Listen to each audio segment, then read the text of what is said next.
नमस्कार विद्यार्थी मित्रांनो, आत्मबल फाउंडेशनमध्ये आपलं स्वागत. बघा, आपण जो काही महाराष्ट्र स्टेट बोर्डाचा सायन्स 1 हा जो सब्जेक्ट आहे त्याच्यातील चॅप्टर्स घेत आहोत. त्याच्यातील जो चौथा टॉपिक आहे इफेक्ट्स ऑफ इलेक्ट्रिक करंट, विद्युत धारेचे परिणाम, हा चॅप्टर आपला चालू आहे. त्याच्यातील जे काही बेसिक काही गोष्टी आहेत त्या बेसिक काही गोष्टी आपण पाहिलेल्या आहेत. त्याचबरोबर आणखीन थोड्या ज्या काही गोष्टी आहेत महत्त्वाच्या बेसिकच त्या पण आपण पाहतोय. आपण मागील वर्षी आणखीन एक गोष्ट बघितलेली होती बघा, जर रेजिस्टन्स असेल, रेजिस्टर असेल तर रेजिस्टरचं चिन्ह हे आहे, हे माहिती आहे ना सर्वांना, आर. रेजिस्टन्सचं चिन्ह हे आहे. आता कसं असतं बघा, सर्वसाधारणपणे समजा एखादं सर्किट आहे, एखादं हे सर्किट आहे आणि सर्किटमध्ये मी रेजिस्टन्स टाकला, कितीचा टाकला, 10 एम्पियरचा टाकला असं समजूया. ठीक आहे, 10 एम्पियरचा एक रेजिस्टन्स ॲड केला. तर असं जर चिन्ह असेल तर ते 10 एम्पियर म्हणजे 10 एम्पियरच, त्याची व्हॅल्यू चेंज करू शकत नाही आपण. ओके, आणखीन एक दुसरी गोष्ट असते त्याच्यामध्ये, रिओस्टॅट म्हणून. काय असतो? रिओस्टॅट असतो. Okay, rheostat. आता हा रिओस्टॅट म्हणजे काय असतो की रेजिस्टन्सच असतो, रेजिस्टरच असतो, पण त्याची व्हॅल्यू आपण चेंज करू शकत असतो. ठीक आहे, आणि त्याचं चिन्ह आपण असं लिहितो, असं तरी, अदरवाईज असं. रेजिस्टरच, हा पण रेजिस्टर, हा पण रेजिस्टर, हा पण रेजिस्टर, हा पण रेजिस्टर. फक्त याला रिओस्टॅट का म्हटलेलं आहे, ह्याची व्हॅल्यू मी चेंज करू शकतो, म्हणजे मला पाहिजे तशी. समजा मला रेजिस्टन्स आता 5 एम्पियरचा पाहिजे, तर हे ते 5 एम्पियरनुसार ॲडजस्ट करणार स्वतःला. ठीक आहे, आणि मला 10चा पाहिजे तर 10 नुसार एम्पियर करणार, म्हणजे हे करणार, रेजिस्टन्स आणणार. लक्षात ठेवा. ओके, तो असतो रिओस्टॅट. ठीक आहे, आता पुढे जर विचार करायला गेलो आपण तर बघा,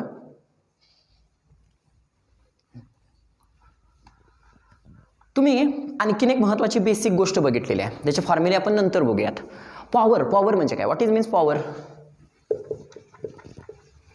ती समजा दोन मित्र आहेत, एवढा एरिया आहे, इथं पण एवढा एरिया आहे, आणि इथं गवत आहे, सगळं गवत आहे, कापायचं आहे, पूर्ण गवत कापायचं आहे. हा ए मित्र आहे, हा बी मित्र आहे. ह्याला पण सेम गवत कापायचं आहे, ह्याला पण सेम गवत कापायचं आहे.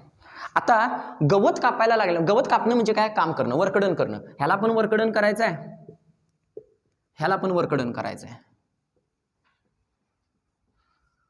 पण समजा ह्यानं ते 5 मिनिटात केलं आणि ह्याला 10 मिनिटं लागली, तर आपण म्हणतोय बघा, पॉवर ज्यादा कोणाच्यात आहे, कोणाच्यात पॉवर जास्त आहे, ह्याच्यात आहे. का हो? कारण की वर्कडन भागिले जर टाइम आपण केलं, ह्याचा जर वेळ केला, वर्कडन समजा ह्याचं पण 10 मानलं, इथं पण 10 मानलं, ह्याचा 5 झाला, ह्याचा भागिले 10 झाला, म्हणजे किती वर्कडन झालं, 1. ह्याचं किती झालं बघा, 5 2, ह्याचं 2 झालं. बरोबर आहे की नाही? ह्याची पॉवर जास्त झाली, ह्याची पॉवर कशी झाली, कमी झाली, कारण भागिले टाइम, वर्कडन भागिले टाइम. काय आलं ते, वर्कडन भागिले time is equal to power. लक्षात आलं ना, पॉवर ह्याची जास्त आहे म्हणतो आपण, म्हणजे वर्कडन भागिले टाइम केलं की आपली येते ती म्हणजे पॉवर, W/T. ठीक आहे, आणि आपल्याला माहिती आहे वर्कडन कशामध्ये मोजतो आपण, जूलमध्ये, आणि टाइम कशामध्ये मोजतो, सेकंदमध्ये, जूल पर सेकंद असं त्याचं हे असतं.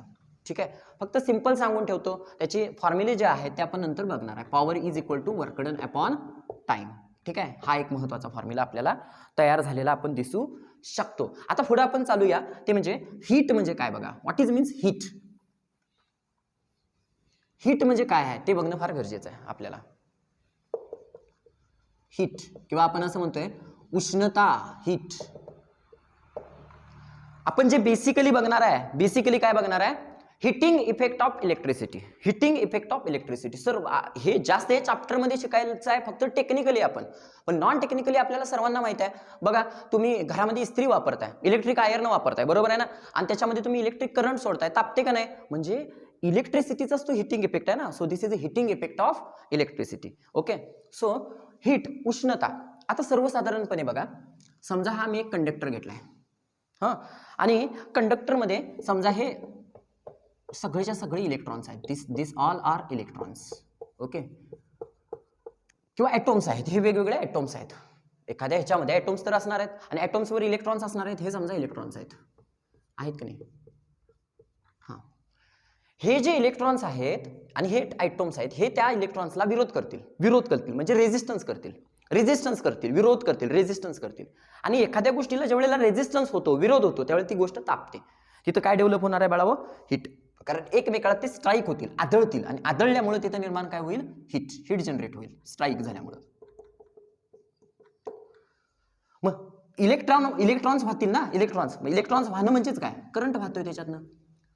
म्हणजे समजा त्याच्यातनं करंट व्हायला लागला आणि त्या करंटला विरोध झाला म्हणजे रेझिस्टन्स झाला, तर रेझिस्टन्स झाल्यामुळे तिथं डेव्हलप काय होते, हीट. म्हणजे याचा अर्थ आहे दुसरा, जी हीट इथं डेव्हलप होते ती कशावर अवलंबून असते, तर heat is directly proportional to current. जेवढा करंट असणार आहे तेवढी हीट डेव्हलप होणार आहे. इथं करंटच जास्त सोडला तर हीट तेवढीच जास्त डेव्हलप होणार का नाही, म्हणजे heat is directly proportional to current. दुसरी महत्वाची गोष्ट बघा, आता हा रेझिस्टन्स इथला जो विरोध आहे, विरोध तर होणार आहे, हा विरोधच वाढवला, विरोध जो होतो तो वाढवला तर काय होईल, हीट जास्त जनरेट होईल ना, कारण विरोध जास्त एवढी हीट जास्त. So heat is directly proportional also रेझिस्टन्सशी सुद्धा विरोधात होईल. बरं, आणखीन एक तिसरा महत्वाचा घटक जो काय, तो म्हणजे किती वेळासाठी पाठवलाय मी, किती वेळासाठी तो हे पाठवलाय, करंट पाठवलाय. समजा हा इथला करंट पाठवलाय, चालू केला बंद केला, तापेल काय, नाही तापणार आहे. पण चालू करून एक विशिष्ट वेळ मी थांबवला तर तिथं काय होणार आहे, हीट जास्त मिळणार आहे. म्हणजे heat also directly proportional to what, time. जेवढ्या टाइमसाठी तुम्ही करंट त्याच्यातून पास करणार आहे त्याच्यावर सुद्धा ठरते. ठीक आहे, ओके. याचा अर्थ काय, हीट ही जी आहे ती डायरेक्टली प्रोपोर्शनल टू करंट म्हणजे I, directly proportional to resistance म्हणजे आर, आणि डायरेक्टली प्रोपोर्शनल टू टी म्हणजे टाइम. हे लक्षात आलं. ह्या तीन गोष्टी तरी आपल्याला परफेक्टली आणि पूर्णपणे समजल्या असतील असं मला वाटते, काहीही अडचण नाही. आणि ह्या संदर्भातच एक ज्यूल्स म्हणून एक संशोधक होते, त्या ज्यूल्सने ह्याच्या आधारे एक नियम प्रस्थापित केला, तो म्हणजे heat is directly proportional to I square R into T. बाकी काही नाही, हाच नियम. हे जे आता सांगितलं ना तेच फक्त वेगळ्या ह्याच्यामध्ये, H is directly proportional to I square into R into T असं त्यांनी सांगण्याचा प्रयत्न केलेला होता. ओके, आता बघा पुढील आपण अत्यंत महत्त्वाचा जो पॉईंट घेणार आहे, ही गोष्ट आपल्याला समजली. ठीक आहे, हा फॉर्म्युला तरी पण मी लिहून ठेवतो, H is directly proportional to I square into R into T. हा एक महत्त्वाचा फॉर्म्युला आपला तयार झाला. ओके, बघा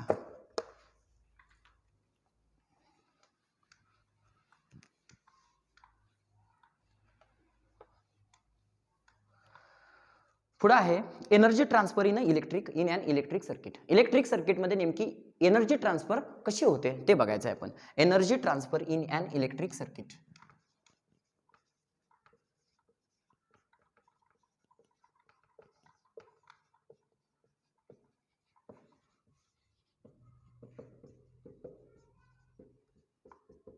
energy transfer in an electric circuit. Okay, electric सर्किटमध्ये नेमकी एनर्जी ट्रान्सफर, ऊर्जेचं स्थानांतरण कसं होतं. आता त्याच्यासाठी आपण एक सिंपल काय करूया, एक सिंपल सर्किट घेऊया. सिंपलचे नॉर्मल सर्किट असतं तसं सर्किट घेऊया. उदाहरणामध्ये बघा, एक सर्किट घेतलं, तिथे एक छोटीशी बॅटरी जोडली मी, वजा अधिक अशी एक बॅटरी, नॉर्मल बॅटरी जोडली. ठीक आहे, त्यानंतर करंट नेमका त्याच्यातून किती फ्लो होणार आहे बघण्यासाठी तिथं ॲमीटर जोडलं, हे ॲमीटर कनेक्टेड केलं. पुढं जरासं इथं आत घेऊया आपण, कारण लिहायचं आहे तिकडं. ॲमीटर इकडे थोडासा आणखी एक रेझिस्टर जोडला, एक स्विच पाहिजे. ओके, ठीक आहे, इथे एक स्विच जोडला.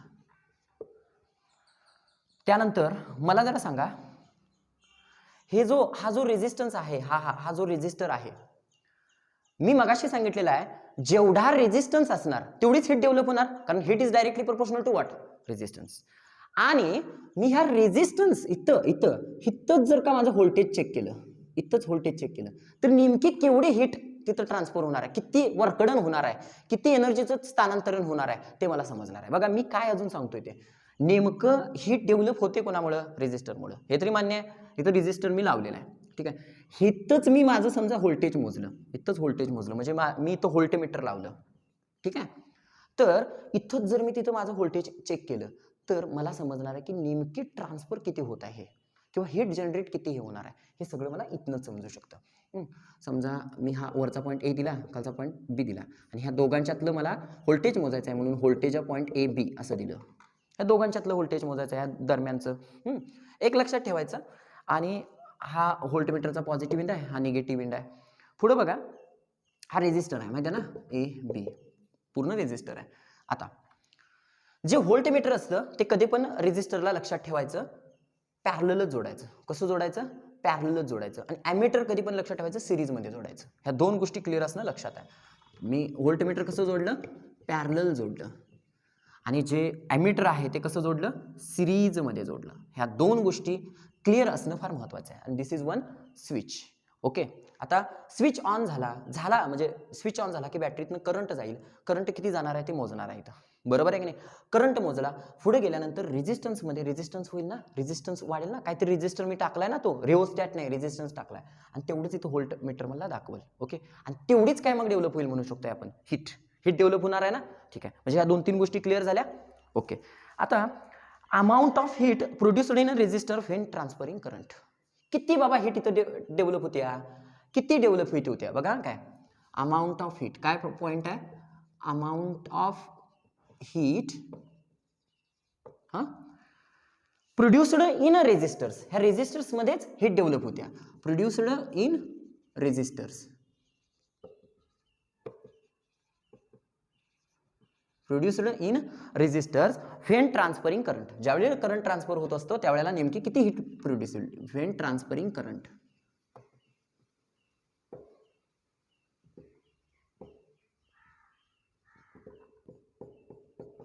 ओके, तर त्याच्यासाठी मगाशी मी म्हटल्याप्रमाणे किती नेमकी हीट ट्रान्सफरिंग होते त्यासाठी डायरेक्टली फॉर्म्युला दिलेला आहे. तुम्हाला जर काढायचा असेल तर तो H is directly proportional to I² into RT. एवढी हीट ट्रान्सफर होईल असं सांगितलं जाते. आता आपण ही गोष्ट जरा प्रूफ करूया. काय? H is directly proportional to I² RT. ही गोष्ट हा डायरेक्टली फॉर्म्युला आपण म्हणूया. हा कुणाचा फॉर्म्युला आहे? जूल्सचा लॉ आहे. त्यानं काय सांगितलं? जर असं आपण सर्किट जोडलेला असेल तर ह्या रेजिस्टरमध्ये किती हीट डेव्हलप होईल? तर एवढी हीट डेव्हलप होईल.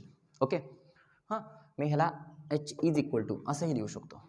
ओके, आता बघा मी याच्या आधीच सांगितलेलं होतं की 3 हे महत्त्वाचे बेसिक फॉर्म्युले आहेत. मागील पार्टमध्ये सांगितलेले आहे. कुठले कुठले?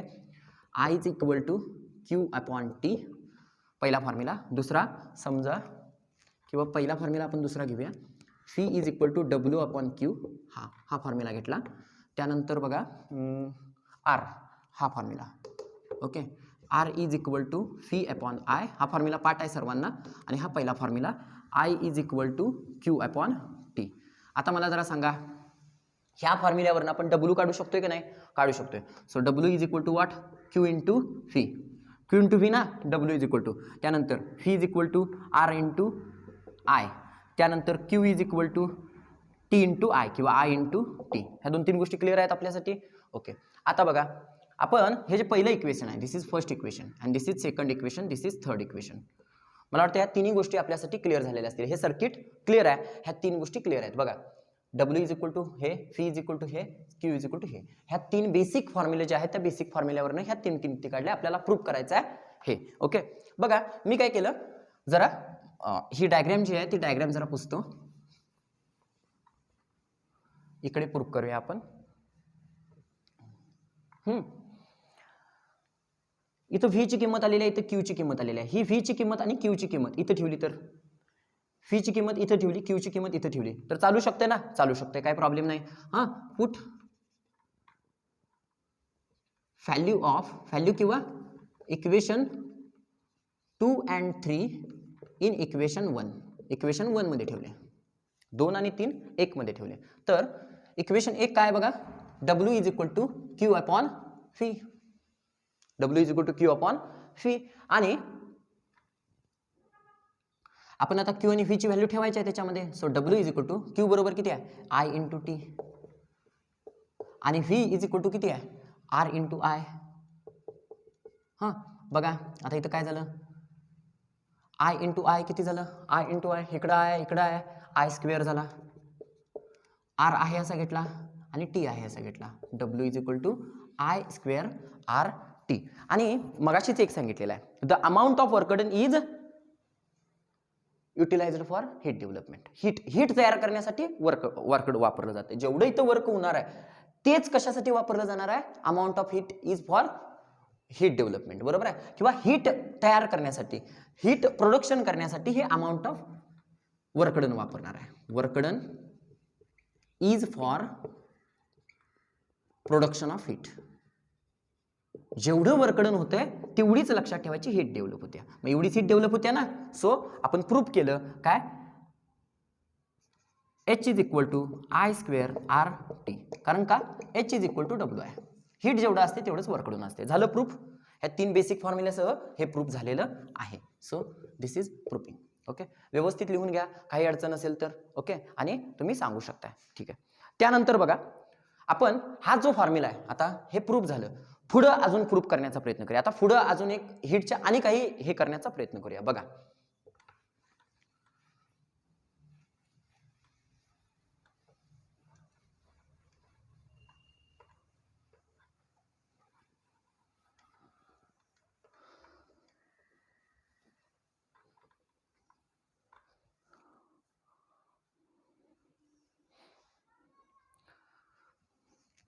काय आला proper formula, H is equal to I square into R into T. ठीक आहे. हा समजा आपला फर्स्ट फॉर्म्युला आला, पहिला फॉर्म्युला तयार झाला. त्याच्यात आपण एक सिंपल फॉर्म्युला हा बघितलेला होता बघा, R is equal to V upon I. ठीक आहे. आपण ह्या फॉर्म्युल्यामध्ये R is equal to V upon I put करूया, ठेवूया. हां, आता R is equal to V upon I ह्या फॉर्म्युल्यामध्ये ठेवल्यानंतर V अपॉन Iच का ठेवला, कारण Vचं काहीतरी रिलेशन मला काढायचं आहे म्हणून V ठेवला आहे तिथं. ठीक आहे. बघा काय राहिला, H is equal to I square into R. R ची किंमत काय, V upon I. V upon I into T. Into T. ह्या आयला हे आय निघून गेलं, राहिलं काय, I into V into T is equal to heat. म्हणजे heat is equal to I into V into T. हा पुढचा हीटचा फॉर्म्युला झाला. हीट इज इक्वल टू लिहा I into V into T. लक्षात ठेवा, हा या फॉर्म्युल्यामुळे तयार झाला. ठीक आहे. दुसरा फॉर्म्युला. आणखीन एक गोष्ट आपण करू शकतो. बघा काय आहे आपला formula, heat is equal to I square R into T. First formula आहे. ह्याच्यामध्ये आपण आयची किंमत काय, Q अपॉन टी, ती ठेवू शकतो. Put I is equal to Q upon T ठेवलं. आयच्या ऐवजी Q अपॉन टी घेतलं आणि त्याचा वर्ग इंटू R इंटू टी. बघा पुढं Qचा वर्ग, ह्याचा अर्थ काय, Qचा वर्ग, ह्याचा अर्थ काय, टीचा वर्ग इंटू हे R इंटू हे टी. ह्या टीला हे टी निघून गेलं, राहिलं काय बघा, टीला टी निघून गेल्यानंतर एक टी राहणार ना खाली, वरती काय राहणार, Q स्क्वेअर इंटू हे R अपॉन खाली फक्त टी.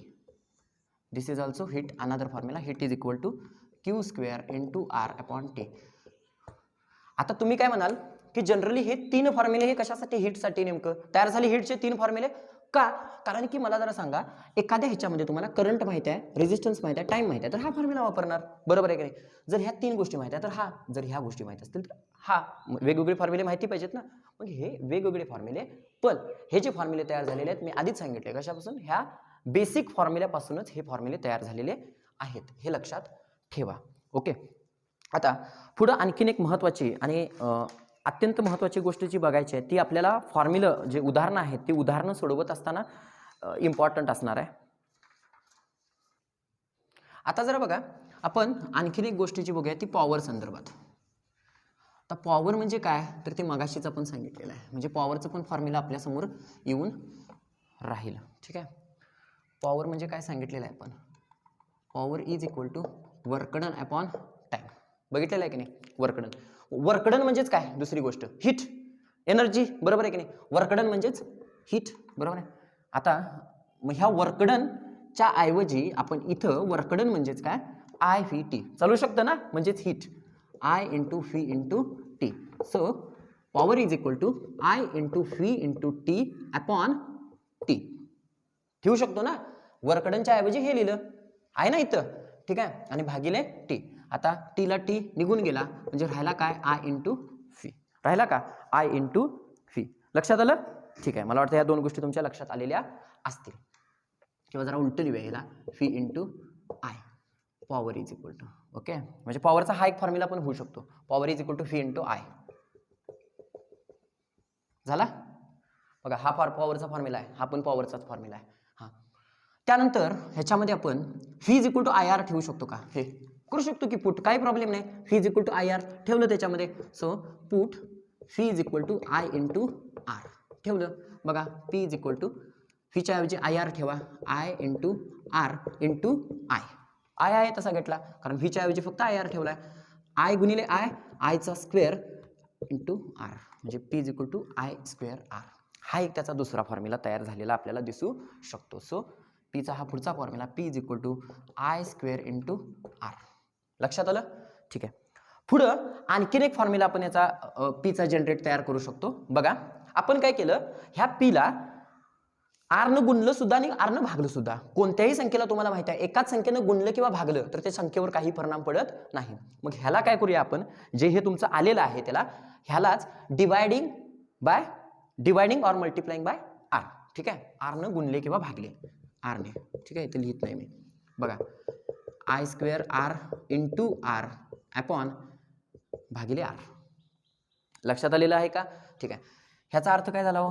ह्याचा अर्थ I square into R square. R double आहे म्हणजे आर स्क्वेअर अपॉन काय आर. ठीक आहे. आता ह्यालाच मी कसं लिहू शकतो, आय आरचा स्क्वेअर, दोन्हीचा स्क्वेअर आहे ना, आय आरचा स्क्वेअर अपॉन आर. आता आय आर म्हणजे काय बघा, आय आर म्हणजे इथं आहे बघा, आय आर म्हणजे फी. बरोबर आहे का? आय आर म्हणजे फीचा वर्ग भागिले आर, फीचा वर्ग भागिले आर. हा फॉर्म्युला तयार झाला इथं. So P is equal to V square upon R. लक्षात ठेवा ह्या सगळ्या गोष्टी, हे सगळे फॉर्म्युले चॅप्टरमधले जे आहेत हे फॉर्म्युले आपल्याला माहीत असणं फार गरजेचं आहे. बघा I is equal to Q upon T simple formula आहे, phi is equal to W upon Q simple formula आहे, I is equal to phi upon R हे मागील वर्षी झालेलं आहे सगळं, P is equal to W upon T असते. लक्षात आलं ना? आणि वर्कडन काय असते, I into phi into T. आणि हे दोन फॉर्म्युला माहीत पाहिजे. हा फॉर्म्युला ह्या वर्षीचा आहे, H is equal to I square into R T, आणि त्याच्यावर हे फॉर्म्युले तयार झालेत त्याचे. पण हे फॉर्म्युले तयार होत असताना हे बेसिक फॉर्म्युले वापरलेत, हे मात्र लक्षात ठेवा. आणि हे फॉर्म्युले तुम्ही पाठच काय करा, करून घ्या. बघा अजून आपण आणखीन काही याच्यातल्याच गोष्टी पाहण्याचा प्रयत्न करूया. ते म्हणजे आपण आत्ताच थोड्या वेळापूर्वी जे पाहिलेलं होतं, power is equal to work done upon time. हां, आणि वर्कडन हे कधी पण कशामध्ये मोजलं जातं, जूलमध्ये मोजलं जातं. वर्कडन जूलमध्ये मोजलं जातं आणि जे टाईम आहे ते टीमध्ये, टाईम सेकंदमध्ये, एसमध्ये सॉरी सेकंदमध्ये मोजला जातो. So joule per second is equal to watt तयार होतं, वॅट, 1 वॅट. ओके. पण हे जे वॅट असतं, एक 1 वॅट हे फार स्मॉल, एकदम लहान युनिट होतं, एकदम छोटंसं युनिट होतं, लहान, एकदम लहान पॉवर होते त्याच्यामुळे. ठीक आहे. आणि त्याच्यामुळं पॉवरसाठी आपल्याला मोठं युनिट वापरणं फार गरजेचं असतं. This is very small unit. Okay, मोठं युनिट वापरणं गरजेचं आहे आणि ते मोठं युनिट आपल्याला जनरेट करणं गरजेचं आहे. ठीक आहे. जनरली काय असतं लक्षात ठेवा, कुठलं युनिट वापरलं जातं तर 1000 वॅट, 1000 वॅटला आपण काय म्हणतो, 1 किलो वॅट असं म्हणतो. 1000 वॅटलाच काय म्हणतात, 1 किलो वॅट. आणि हे 1 किलो वॅट हे जे आहे ते आपण पुढे वापरण्याचा प्रयत्न करतो. आता जनरली तुम्ही जर बघाल तुमचं जे इलेक्ट्रिक मीटर असते, इलेक्ट्रिक मीटर घरातलं, हां हे समजा इलेक्ट्रिक मीटर आहे, ते सुद्धा काहीतरी एनर्जी कंझ्युमच करत असते ना, पॉवर एनर्जी खात असते ना, पॉवर काहीतरी काम करत असते. मग ते जे काम करते ते इलेक्ट्रिक हे मीटर, बरोबर आहे, म्हणजे घराला त्यांना कनेक्ट केलेलं असते, ते किती वर्कडन करणार आहे पर किती टाइमला, म्हणजे त्याची पॉवर झाली, बरोबर आहे की नाही. मग ते किती पॉवर घेणार आहे ते बघायला पाहिजे. ओके, ते महत्वाचं आहे, कारण तेच तर पुढे चेक करून आपण युनिट काढणार आहे त्याचं. कसं, समजा ते तुमच्या घरातलं मीटर आहे, काहीतरी एनर्जी कंझ्युम करते म्हणजे काय, काहीतरी पॉवर खाते गुणिले काहीतरी एका विशिष्ट वेळेमध्ये, काहीतरी पॉवर हे करते, पॉवर कंझ्युम करते विशिष्ट टाइम मध्ये, मग एनर्जी खाते काहीतरी, ते एनर्जी हे करते. मग पॉवरचं युनिट काय हो, वॅट, बरोबर आहे की नाही. पॉवरचं युनिट काय, वॅट, आणि टाइमचं युनिट काय, T. So W T, energy is equal to W T असं होते. ठीक आहे. आता मला जरा सांगा, वॅट कशामध्ये मोजतात हो. बघा जरा तुम्ही कन्फ्युजन व्हायची गरज नाही. डब्ल्यू टी ह्याचा अर्थ काय, एक लक्षात ठेवा, ह्याचा अर्थ काय की हे झालं वॅट आणि हे झालं टाइम. टाइम म्हणजे आपण ह्याच्यामध्ये सेकंदामध्ये घेऊया, डब्ल्यू सेकंद, वॅट सेकंद, बरोबर आहे का. इथं बघा आणि इथं बघा, हे वॅट आहे, इथं पण वॅट आहे, इथं पण वॅट इंटू सेकंद. का का का बघा. ओके, हे जर समजलं नसेल तर सांगतो, काही जणांना समजलं नाही आहे, मी काय सांगतोय, ते जे इलेक्ट्रिक मीटर काहीतरी एनर्जी कंझ्युम करते, ओके. इलेक्ट्रिक एनर्जी कंझ्युम करताय. एनर्जी कशी काढणार त्याच्यातली? पॉवर गुणिले टाइम करून. त्याची किती पॉवर आहे गुणिले वेळ करून. आता जी त्याची पॉवर आहे ती आपण वॅटमध्ये मोजतो आणि त्याचं जे टाइम आहे तो सेकंदमध्ये मोजतो. म्हणजे त्याची एनर्जी किती झाली? वॅट सेकंद झाली, डब्ल्यू सेकंद झाली. पण हे फारच लहान होते डब्ल्यू सेकंद, लहान, एकदम एकदम लहान होते. आणि त्याच्यासाठी आपल्याला त्याच्यासाठी काय करायला पाहिजे? बिगर युनिट वापरायला पाहिजे, जरा मोठं युनिट एनर्जीसाठी वापरायला पाहिजे. आणि ते आपण वापरतो वॅट, किलोवॅट पर किलोवॅट हावर असं वापरतो. म्हणजे वॅट ऐवजी किलोवॅट वापरलं, सेकंद ऐवजी हावर वापरलं. मोठं वापरलं ना, वॅट ऐवजी किलोवॅट वापरलं, सेकंद ऐवजी हावर वापरलं. सो विचार करा, जरासं लक्षात ठेवा. म्हणजे त्याला आपण असं लिहितो किलोवॅट हावर. एवढी एनर्जी कंझ्युम झाली असं म्हणूया आपण. ठीक आहे. आणि ह्यालाच म्हणतात एक युनिट. ठीक आहे, एक युनिट असं देखील ह्यालाच म्हटलं जातं. काय म्हणतोय मी? तुमच्या घरात जी इलेक्ट्रिक मीटर असते त्या इलेक्ट्रिक मीटरमधली किती एनर्जी कंझ्युम करणार आहे काढायला पाहिजे. काढताना मी पॉवर गुणिले टाइम केलं. पॉवर गुणिले टाइम. पॉवर कशात मोजतोय मी? वॅटमध्ये. टाइम कशामध्ये मोजतोय मी? सेकंदमध्ये. डब्ल्यू सेकंद तयार झाली त्याची एनर्जी, पण ती फार लहान असते म्हणून त्याच्या ऐवजी मोठं वापरलं किलोवॅट पर हावर. ह्याच्या ऐवजी हे वापरलं किलोवॅट हावर. आणि ते किलोवॅट हावर जे मोठं वापरले तेच म्हणजे एक युनिट असते. घरात माहिती आहे, 1 युनिट झालं, 2 युनिट झालं, 3 युनिट झालं. आता आपण जरा छोटंसं काय बघूया. नेमकं हे जे वॅट सेकंद होतं त्यावरनं आपण जे किलोवॅट हावर इथं आलो, ते नेमकं जे झालेलं आहे, ट्रान्सफॉर्म झालेलं आहे, ते कसं झालंय ते पाहण्याचा आपण इथं प्रयत्न करूया. बघा, लक्ष द्या, व्यवस्थित लक्ष द्या. आपलं काय होतं? पहिला 1 किलोवॅट होतं, बरोबर आहे की नाही? एकच किलोवॅट होतं किंवा 1 वॅट होतं. 1 वॅट सेकंद होतं. त्याच्यावरनं आपल्याला 1 किलोवॅट हावर यायचं आहे, हावरला जायचं आहे. कसं जाणार बघा.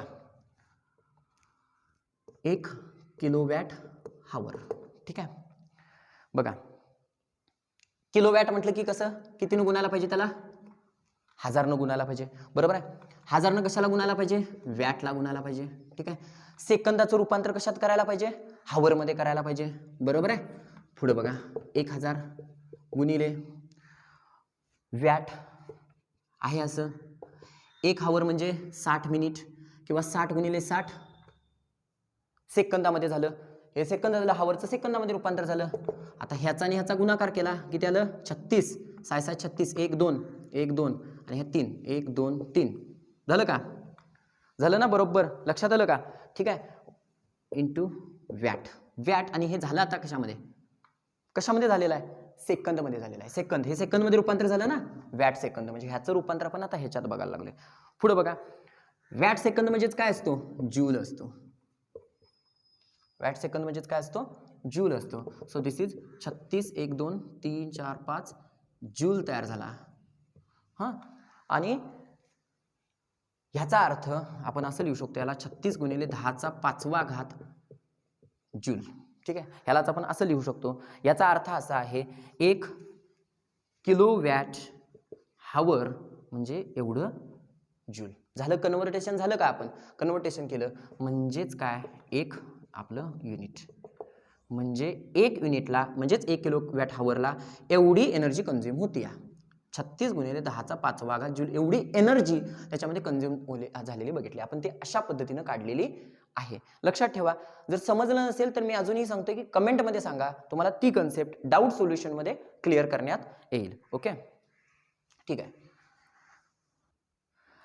आता आपण काय बघितलं? ज्या वेळेला एखाद्या गोष्टीतनं आपण हीट म्हणजे इलेक्ट्रिसिटी पास करतो त्यावेळेला त्याच्यामध्ये रेझिस्टन्स असतो, बरोबर आहे. रेझिस्टन्समुळे हीट जनरेट होते, हे आपण प्रूव्ह केलं की होते जे हीट जनरेटेड. ओके, पण ज्या वेळेला ती हीट जनरेट होते त्याचे काहीतरी आपण वापर करून घेतो, काहीतरी त्याचा फायदा होतोय आपल्यासाठी, म्हणून ती हीट जनरेट झालेली आहे. म्हणून या गोष्टी सगळं फायद्याच्या आहेत आपल्यासाठी, लक्षात ठेवा. ठीक आहे.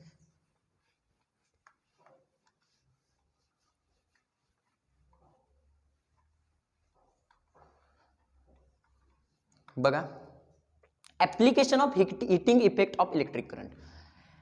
इलेक्ट्रिक करंटला हिटिंग इफेक्ट येतोय, त्याचं ऍप्लिकेशन नेमकं काय आहे? बघा, sorry,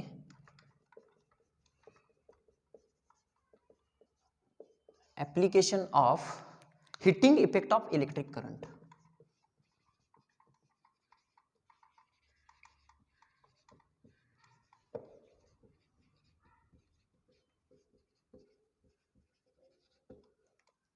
application of heating effect of electric current. ठीक आहे, बघा त्याच्यातला पहिली गोष्ट आहे तो म्हणजे इलेक्ट्रिक बल्ब.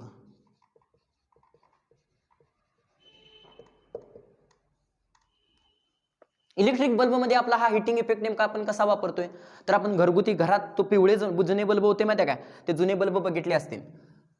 असा समजा बल्ब आहे, ओके बल्ब ठीक आहे ना, असा काढूया आपण जनरली नॉर्मली.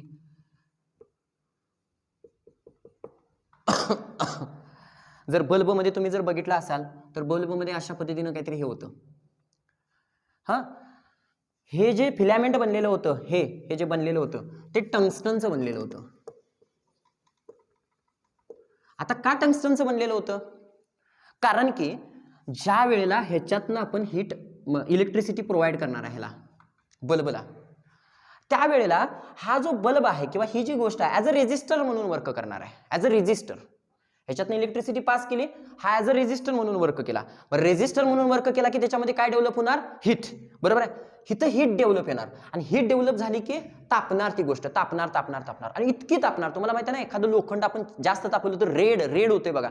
सेम तशाच पद्धतीने एकदम हे रेड हॉट एकदम होणार आणि रेड हॉट होऊन असं ते चमकायला लागणार. ओके, आणि मला समजा एखादं साधं काहीतरी इथं वापरलं आपण आणि ते तापलं आणि वितळून जाणार की राव, बरोबर आहे की नाही. म्हणून काय केलंय, टंगस्टनचं वापरलंय. टंगस्टनचा जो मेल्टिंग पॉइंट आहे 3400 डिग्री सेल्सिअस आहे. मेल्टिंग पॉइंट जो आहे त्याचा तो 3400 डिग्री सेल्सिअस आहे. म्हणजे 3400 डिग्री सेल्सिअस एवढं टेम्परेचर जायला पाहिजे तर तो मेल्ट व्हायला, हळूहळू वितळायला चालू होईल. कोण, टंगस्टन. एवढं टेम्परेचर तिथं जाणार आहे का, नाही जाणार आहे ना. ठीक आहे, लक्षात आलं का बघा पुढं. म्हणून टंगस्टन वापरलाय. ह्या आतमध्ये, ह्या बल्बमध्ये आतमध्ये नायट्रोजन गॅस वापरला जातो किंवा इनर्ट गॅसेस वापरले जातात. नायट्रोजन गॅस का वापरला जातो, जर का हे जे मटेरियल आहे टंगस्टन, ह्या टंगस्टनची ऑक्सिजन बरोबर रिॲक्शन झाली तर त्याचं ऑक्सिडेशन होणार. कुठल्याही गोष्टीची ज्या वेळेला ऑक्सिजन बरोबर रिॲक्शन होते त्यावेळी त्याचं ऑक्सिडेशन होते आणि ऑक्सिडेशन झाली की तो कदाचित खराब होणार. सिंपल भाषेमध्ये सांगतो, खराब होणार. आणि म्हणून तिथं नायट्रोजन गॅस आणि ते पॅक केलं जातं बघा. ह्या गोष्टी आपल्याला सर्वांना माहिती आहेत. ठीक आहे, त्याला सोलेनॉइड कॉईल म्हणजेच काय, ती कशाची असते, टंगस्टनची असते सोलेनॉइड कॉईल. ओके, बघा मी काय म्हटले, this is a heating effect of electricity. Electricity दिली, ॲज अ रेजिस्टरवर केलं, हीट झालं आणि हीट झाल्यामुळे ते तापलं आणि तापल्यामुळे आपल्याला प्रकाश मिळाला. पण एक दोन गोष्टी आपल्याला माहित आहेत का बघा.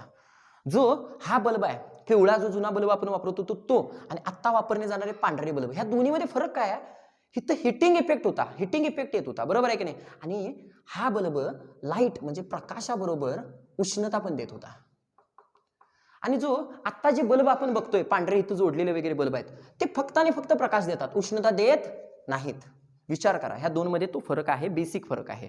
ओके, सो पहिला वापर झाला हिटिंग इफेक्ट ऑफ इलेक्ट्रिसिटी, तो म्हणजे बल्बमध्ये. दुसरी गोष्ट, कॉइल्ड कॉइल्स किंवा सोलेनॉइड कॉइल्स असतात. कॉइल्स असतात घरगुती कॉइल्स, माहिती आहेत तुम्हाला, जनरली कुठं पण भरपूर ठिकाणी कॉइल्स वापरल्या जातात बघा. त्या कॉइल्समध्ये सुद्धा हिटिंग इफेक्ट वापरला जातो. किंवा जनरली आपण सकाळी जे आंघोळीसाठी जातोय आणि ते कॉइल्स इलेक्ट्रिक कॉइल असते बघा, ते पाण्यात टाकतोय, तो काय आहे, हिटिंग इफेक्ट ऑफ इलेक्ट्रिसिटी आहे. इलेक्ट्रिसिटी पास करतो त्यामुळे ती कॉइल तापते. म्हणजे ती कॉइल कशाचा काम करते, ॲज अ रेजिस्टर वर्क करते. आणि ज्यावेळेला ती रेजिस्टर वर्क करते त्याच्यामध्ये हीट जनरेट होते आणि हीट जनरेट झाल्यामुळे आपण ते वापरू शकतो, पाणी आपलं गरम करून घेऊ शकतो. So this is a heating effect of electricity. पुढचं महत्वाचं आणखीन एक व्हेरी इम्पॉर्टंट, तिसरं, दोन झाली, कॉइल एक, इलेक्ट्रिक बल्ब. तिसरं आहे ते म्हणजे इलेक्ट्रिक आयर्न. इलेक्ट्रिक आयर्न म्हणजे लक्षात ठेवा, इस्त्री, जी आपली इस्त्री असते ना तिलाच इलेक्ट्रिक आयर्न असं देखील म्हटलं जातं. तुम्ही सर्वसाधारणपणे जर इस्त्री बघितली, समजा ही इस्त्री आहे,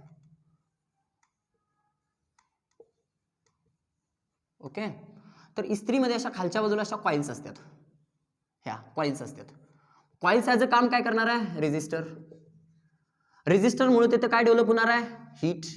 आणि तीच हीट आपण कपड्यावर फिरवायला वापरणार आहे की नाही, हे समजलं.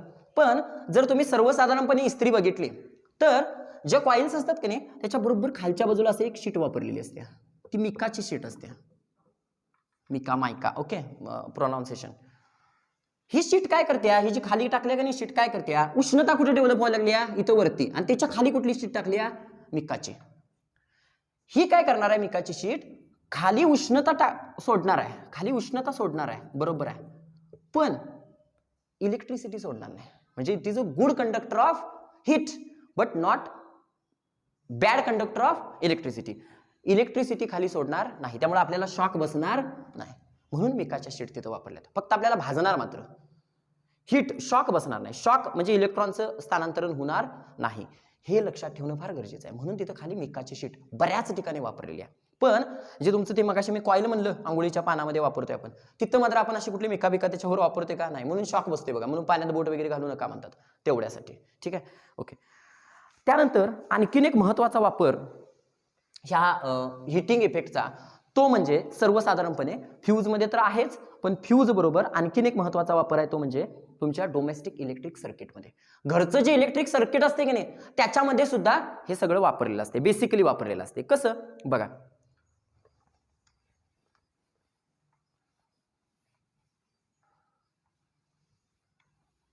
किंवा आपण फ्यूज हा पॉइंट सुद्धा आपण त्याच्या दरम्यानच बघणार आहे, त्याच्यातच बघणार आहे. ठीक आहे, डोमेस्टिक इलेक्ट्रिक सर्किट, किंवा आपण काय बघणार आहे ते फ्यूज सुद्धा हा पॉइंट इथंच बघणार आहे, कारण फ्यूज मध्ये सुद्धा हिटिंग इफेक्ट ऑफ इलेक्ट्रिसिटी वापरला जातो. आता मेन सप्लाय म्हणजे एमएससीबी कडनं तुमच्या घरात जी लाईट येते, मेन सप्लाय, समजा हा मेन सप्लाय आलाय, तर तिथंच एक समजा जनरली एक फ्यूज लावली किंवा नाही लावली तर काय होतंय आणि काय नाही ते सगळं सांगतो मी. ओके, बघा, त्याच्यानंतर एक असं तुमचं मीटर असते घराला.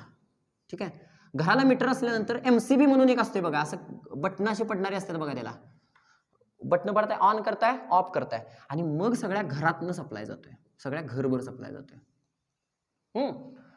आता समजा हा ह्याच्यातनं जो काय व्होल्टेज ह्या वायरमधनं, ह्या मेन सप्लाय आहे ना एमएससीबी कडनं आलेला मेन सप्लाय हा आहे, हा जो मेन सप्लाय आला आहे त्याच्यात काहीतरी विशिष्ट व्होल्टेज असणार. व्होल्टेज इज इम्पॉर्टंट आहे, कारण त्यानं जर व्होल्टेज आणलं तर आपण करंट डेव्हलप करू शकतोय, व्होल्टेज शिवाय करंट येणार नाही. मग ह्याच्यातनं जो व्होल्टेज आहे ते समजा एक 220 व्होल्टचा आहे, 220 व्होल्टचा व्होल्टेजच्यातनं आलेला आहे. ठीक आहे, 220 व्होल्टचा करंट असं म्हटलं जातं, कारण त्याच्यापासून करंट डेव्हलप होणार असतोय. ह्याच्यातनं आलं, बरोबर आहे, हे इकडनं इथनं येणार आहे, ह्याच्यातनं येणार आहे, ह्याच्यातनं येणार आहे, आणि ते कुठल्या तरी एका ऍप्लिकेशनमध्ये म्हणजे समजा टीव्ही किंवा फ्रीजला जाणार आहे. हा, समजा मी हा जो फ्यूज आहे ती लावली नाही, हे पण लावलं नाही, समजा नाही लावलेला आहे. आता काय होणार, समजा 220 व्होल्टच्या ऐवजी इथं 440 व्होल्ट आलं, एकदम डबल व्होल्ट आलं. डबल व्होल्ट आलं तर काय होणार, हे येणार पुढे आणि हे जळणार फ्रीज, कारण त्याला ते 220 व्होल्ट चालणार नाही, एका लिमिटपेक्षा जास्त त्याच्यात हे चालणार नाही, करंट डेव्हलप झालेला चालणार नाही. मग तेवढ्यासाठी काय केलं, इथं फ्यूज वापरली. दिस इज फ्यूज, किंवा पुढे सुद्धा फ्यूज वापरली जाते. इथं प्रत्येक डिव्हाइसला फ्यूज वापरली जाते, पण आता इथंच फ्यूज का वापरली बघा. मला सांगा, ज्या वेळेला एखाद्या साधनातनं इलेक्ट्रिसिटी पास होते आणि समजा मी इथं एक रेजिस्टर ठेवला तर तिथं काय डेव्हलप होत असते, हीट. ओके, समजा हा जो रेजिस्टर आहे मी असा ठेवला लीड किंवा टीनचा, एक असं मेटल इथं ठेवलं, असं लावलं एक मेटल छोटंसं, की जे एकदम नॉर्मल टेम्परेचरला वितळून जाणार आहे, कमी टेम्परेचरला सुद्धा वितळून जाणार आहे, कमी एकदम साधं टेम्परेचर आलं तरी. हितनं एक जास्त व्होल्टेजचा ह्याच्यातनं हे आला, करंट आला, कशातनं, ह्याच्यातनं. इथं रेजिस्टन्स आहे, काय रेजिस्टर आहे, हीट डेव्हलप होणार, काय होणार, पण हीट डेव्हलप झाली म्हटलं की त्याचा मेल्टिंग पॉईंट एकदम कमी असल्यामुळे, लो असल्यामुळे ते काय होऊन जाणार, वितळून जाणार, आणि वितळल्यामुळे इथून तुटणार, ते वितळणार नाही, आणि पुढं हा पासच होऊ शकणार नाही, आणि पास न झाल्यामुळं हे जे आपले काय सर्किट आहेत हे पुढं सेफ राहणार आहे. म्हणजे हिटिंग इफेक्ट ऑफ इलेक्ट्रिसिटी आहे ना, हिटिंग इफेक्टच वापरला आपण, समजलं. ओके, आता बघा ह्या फ्यूजमधनं, फ्यूजचं आपल्याला ऍप्लिकेशन समजलेलं आहे. फ्यूज नंतर आपलं जे हे जाणार आहे मीटरमध्ये, मीटर नंतर हा एमसीबी म्हणून असतो, ह्याच्यामध्ये जाणार आहे. आता एमसीबी मध्ये नेमकं काय असतं, सिंपल सांगतो. जनरली जे आपले डिव्हाइस चालत असतात, जनरली जे डिव्हाइस चालत असतात ते दोन प्रकारचे असतात. एक डिव्हाइस असतात बल्ब सारखे, मोबाईल सारखे छोटे छोटे डिव्हाइस, आणि काही जरा डिव्हाइसेस असतात फ्रीज सारखे, मोठे फ्रीज सारखे जरा मोठे डिव्हाइसेस असतात. मग इथं एमसीबी मध्ये काय केलेलं आहे, 2 सप्लाय जोडल्यात. एमसीबी मध्ये लाईट आली, इथे हे आलं व्होल्टेज आलं की तिथं 2 सप्लाय जोडल्यात. म्हणजे काय, एक असा आहे 5 एम्पियरचा आहे आणि दुसरं आहे 15 एम्पियरचा आहे. म्हणजे हे जी जाणार वायर, ही जी लहान लहान डिव्हाइसेस आहेत की नाही त्यांच्याकडे जाणार, आणि ही जी आहे ती मोठे मोठे डिव्हाइसेस असतात की नाही त्यांच्याकडे जाणार. म्हणजे इथं 15 एम्पियर हे तयार होणार, इथं 5 एम्पियर करंट प्रोव्हाइड केला जाणार. लक्षात ठेवा ह्या दोन्हीतला फरक नेमका काय आहे तो. दिस इज अ एमसीबी. आता ही जी गोष्ट पुढे जाणार आहे, ही कुठे जाणार आहे हो, पुढे कुठे जाणार आहे, सॉकेटमध्ये जाणार आहे. तुम्ही फ्रीजला लावायचं सॉकेट कधी बघितले काय, फ्रीजला कसं असते, 3 हे असतात बघा, इथं वर एक असतं, इथं डाव्या बाजूला एक असतं आणि उजव्या बाजूला एक असतं. असे हे सॉकेट 3 ह्याचं सॉकेट असतं आणि त्याच्यामध्ये आपण ते हे घालतोय प्लग, म्हणजे ओके. सॉकेटचा जर तुम्ही विचार केला तर ह्या सॉकेटमध्ये जे हे खालच्या बाजूचं डाव्या बाजूचं हे असते की नाही, त्याला आपण लाईव्ह असं म्हणतोय, लाईव्ह वायर, लाईव्ह असं म्हणतोय, लाईव्ह. आणि जी त्याची वायर असते आतमध्ये जोडलेली ती कधी पण लक्षात ठेवायची रेड असते. This is very much important. Live म्हणजे काय, त्याच्यातनं इलेक्ट्रॉन्स ऍक्च्युअली वाहत असतात, याच्यातनं इलेक्ट्रॉन्स असे वाहत असतात ऍक्च्युअली. ठीक आहे. हे जे आहे दिस इज अ न्यूट्रल. हा एंड जो असतो तो न्यूट्रल असतो उजव्या बाजूचा, आणि तो कधी पण लक्षात ठेवायचं ब्लॅक वायरनं जोडलेला असतो. त्यानंतर त्याची जी वरची बाजू असते, वरची ही, हे अर्थिंग असते. हे अर्थिंग कधी पण ग्रीन कलरनं हे केलेलं असते. ओके. ह्या 2-3 गोष्टी लक्षात ठेवा. This is a very basic things. ठीक आहे. आता जर तुम्ही जनरली विचार केला, जी वायर बाहेरनं आलेली आहे पहिल्यांदा कुठे गेली, लाईव्ह मध्ये गेली, लाईव्ह मधनं न्यूट्रल मध्ये गेली आणि न्यूट्रल मधनं ती बाहेर गेली, परत फिरायला जाते. लक्षात ठेवायचं. ठीक आहे. आता ही लाईव्ह वायर म्हणजे आपण समजूया पॉझिटिव्ह एंड आहे. लाईव्ह वायर म्हणजे काय समजूया, पॉझिटिव्ह एंड आहे, आणि न्यूट्रल वायर म्हणजे निगेटिव्ह एंड आहे असं धरूया. जसं मगाशी आपण बघितलं बॅटरीमध्ये एक पॉझिटिव्ह एंड होता आणि निगेटिव्ह एंड होता का नाही, तसा लाईव्ह म्हणजे पॉझिटिव्ह धरूया आणि न्यूट्रल म्हणजे निगेटिव्ह धरूया. मग ह्या दोघातला जेवढा फरक असणार आहे, तेच म्हणजे काय, पोटेन्शियल डिफरन्स. त्यालाच काय म्हणतात, पोटेन्शियल डिफरन्स. ह्याला मी पॉझिटिव्ह म्हणलं, ह्याला मी निगेटिव्ह म्हणलं, लाईव्हला पॉझिटिव्ह म्हणलं, ह्याला निगेटिव्ह म्हणलं, ह्यांच्यातला फरक म्हणजेच पोटेन्शियल डिफरन्स, म्हणजेच व्होल्टेज. आणि ते सर्वसाधारणपणे व्होल्टेज जे असतं ते 220 ते 250 व्होल्ट एवढं असतं. भारतामध्ये सर्वसाधारणपणे 230 व्होल्ट ठेवलं जातं. काही देशांच्या मध्ये ते वेगवेगळं ठेवलं जातं. म्हणजे काय, मी सर्वसाधारणपणे सांगतोय, ह्या दोघांच्या मध्ये काहीतरी डिफरन्स असतोय. ह्या डिफरन्समुळेच करंट वाहतोय. लक्षात ठेवायचं, ह्या दोघांच्यात डिफरन्स असतोय म्हणजेच पोटेन्शियल डिफरन्स असतो. तो सर्वसाधारणपणे एवढा असतो. हे लक्षात ठेवणं फार गरजेचं आहे. ओके. बघा, आपण ह्या 2-3 गोष्टी बघण्याचा याच्यामध्ये प्रयत्न केलेला आहे. ते म्हणजे जे काही uses of applications of heating effect आहे, म्हणजे जो काही हिटिंग इफेक्ट कसा डेव्हलप होतो इलेक्ट्रिक करंट थ्रू, ते बघण्याचा प्रयत्न केलेला आहे. आता आपण फक्त 1-2 गोष्टी बघूया. तो म्हणजे जे काही न्यूमरिकल्स आहेत ते न्यूमरिकल्स पाहण्याचा प्रयत्न करूया. ठीक आहे. ओके. बघा, आपण ह्या इफेक्ट्स ऑफ इलेक्ट्रिसिटी या चॅप्टर मधला महत्वाचे पॉइंट्स आहेत ते बघितलेले आहेत. आता आपण जो पुढचा पार्ट आपला येणार आहे त्याच्यामध्ये जे काही न्यूमरिकल्स आहेत, सॉल्व्ड न्यूमरिकल्स, ते बघणार आहे. आणि मग त्याच्यानंतरच्या पुढील पार्ट्समध्ये आपण magnetic effect of electric current बघणार आहे. बघा, आमच्या चॅनलला सबस्क्राईब करा, लाईक करा, त्याचबरोबर सबस्क्राईब करा. धन्यवाद.